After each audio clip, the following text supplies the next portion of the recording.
Today I'm doing an oil and filter service on the KLX110. Now first service is at 5 hours and then oil every 50 hours or 6 months, and oil and filter every 100 hours or 12 months.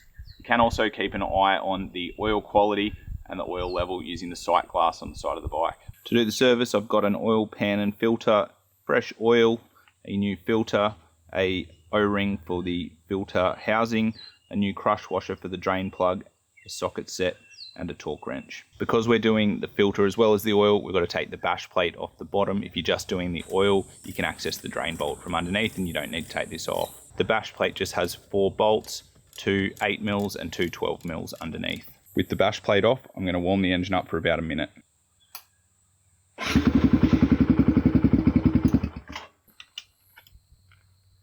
With the engine warm, I'm then going to undo the 17mm drain bolt underneath, making sure I've got a drain pan underneath.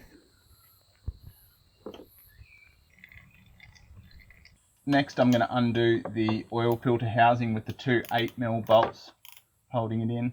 Now I'm not 100% sure if this can go on either way, but I've just put a pencil mark on there so I can line it up the way it is now.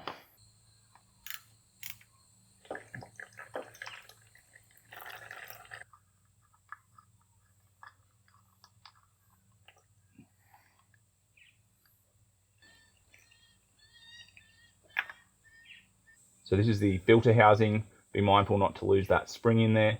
This is the O-ring which I showed earlier, which I have a replacement for. I'm actually just going to reuse this one because it's the initial service, but in future I'll be replacing that O-ring. And just make sure there's no dirt or debris on the edge or on the mounting surface on the bike. With the spring in there, the new filter can go in, keeping the O-ring on the top where it mounts to the pickup on the bike, and just put a bit of oil on that O-ring.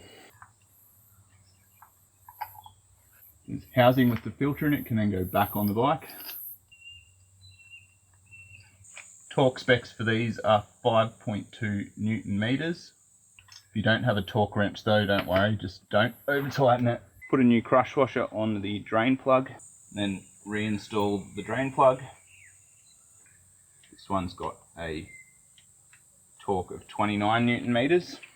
Reinstall the bash plate.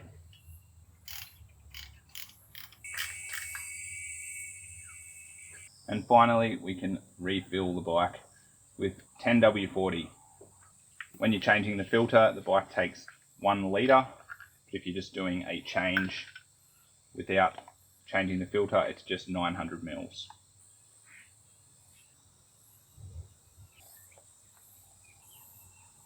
Now I'll just run the bike again for a minute or two to let that circulate. And the last thing to do is just check that oil level in the sight glass and make sure it's sitting between those 2 lines. And that's all there is to it, easy as.